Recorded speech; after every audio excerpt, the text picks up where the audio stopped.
mentioned just a moment ago, partially to do with allegedly releasing certain information against the state. But this is a test because the outside world are looking in, are following this case closely with the newspaper. Yeah. I mean, terrorism charges, they are used as a tool. They became a bit of a catch-all charge, because if as a journalist you want to find that odd story, that attractive story, that is marketing side of journalism as well. So if you can't write about boring things all day, every day, you know, nobody will buy your newspaper or watch your programs. So you have to find interesting stories, you have to find rare stories, and you have to make them attractive. So, I mean, in the document, charges against these journalists, they say you put this headline, that headline, and they interpret these headlines as if they are kind of glorifying these organizations, Gülen or PKK or PYD. In my opinion, they are not, because this is how you do journalism. I mean, this stems back from that coup last year, and you know, we've seen hundreds of thousands of people losing their jobs. We've seen 50,000 people at least being arrested. How long do you see this going on for? I mean, at what point does Erdogan say, right, I think I've rooted out everyone here, that's it, everyone get on with their lives? I think that's the real danger here, because if you remember, a couple of weeks ago, the main opposition party's leader did a long march from Ankara to Istanbul just to protest arrest of one of the MPs, who happens to be a very mature, well-known journalist as well, who is in prison, still in prison. So, and during that march of 3 weeks long march, Erdogan and other party members, ministers, and even at lower local levels, they have uttered these really ugly threats against this main opposition party leader. We are talking about a political party getting 25% or more of the votes. In the last presidential election referendum, actually, he managed to get nearly 50%. I mean, the losing 50%, if you want to see that way. So, like, if you are taking it that far to blame and accuse about half of your population, that means this game is still at very early stages. Well, I mean, following on from that point there, I mean, we've seen also mass protests over the weekend over the 2 teachers who were on hunger strike. I mean, how much of the population of Turkey is backing Erdogan's is backing this whole process that he's trying to enact in the country? I mean, in my opinion, Erdogan's backing went down to perhaps 30%, 40% band. It used to be much bigger, and I mean, elections, you can claim they were rigged or not, but overall we know Erdogan has not been supported as much as he used to be. That is clear.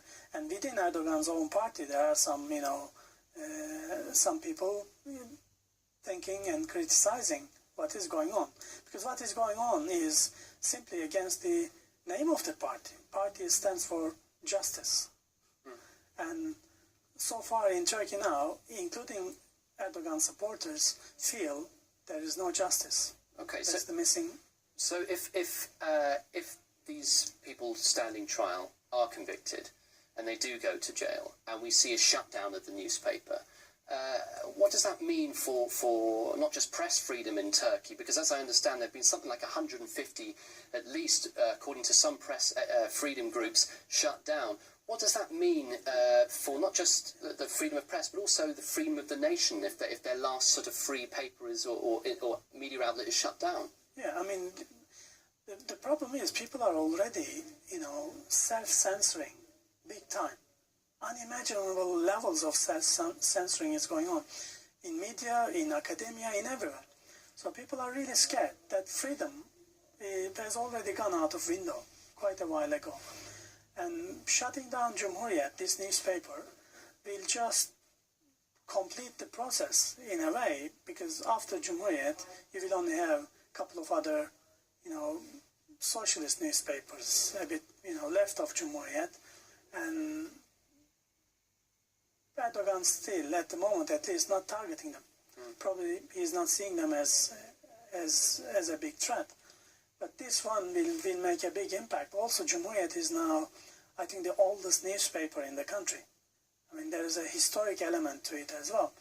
So it will just complete the profile, and then there will be no case for Erdogan to say, oh, we are not, harming press freedoms or freedom of expression, because this will be completely end of it, I mean, just very, very briefly, Professor, I mean, this goes back to my point about countries outside Turkey looking in. I mean, at some point, Erdogan, or at least Turkey, wanted to join Europe, proper.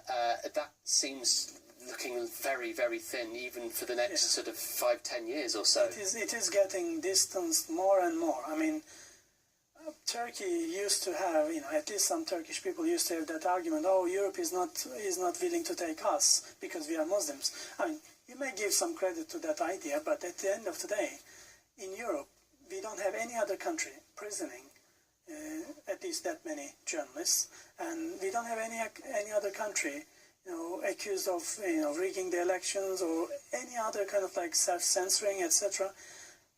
This is not acceptable in Europe. And to be honest, it's nothing to do with Islam. If you look at the, what's happening in Turkey, because these people, I mean, Erdogan is putting in prison, they are Muslim people. I mean, they are not coming from other countries. They are not coming from Christian countries. So it is nothing to do with religion. Turkey's dream or interest in becoming an EU member country is now almost impossible a dream. Okay. And do you feel that the next step? What's the next step for Turkey now? I mean, post we finish this trial, when the trial ends, regardless of the outcome, what do you think the next step is going to be then for Turkish people? Oh, for Turkish people, I mean, they should. I think there is a growing feeling in Turkey among ordinary people. I'm talking about, growing feeling of injustice. And it has been against, left-wing opposition. It has been against central opposition. It has been against, Muslim opposition. Now it is targeting pretty much everybody. Everybody is at risk.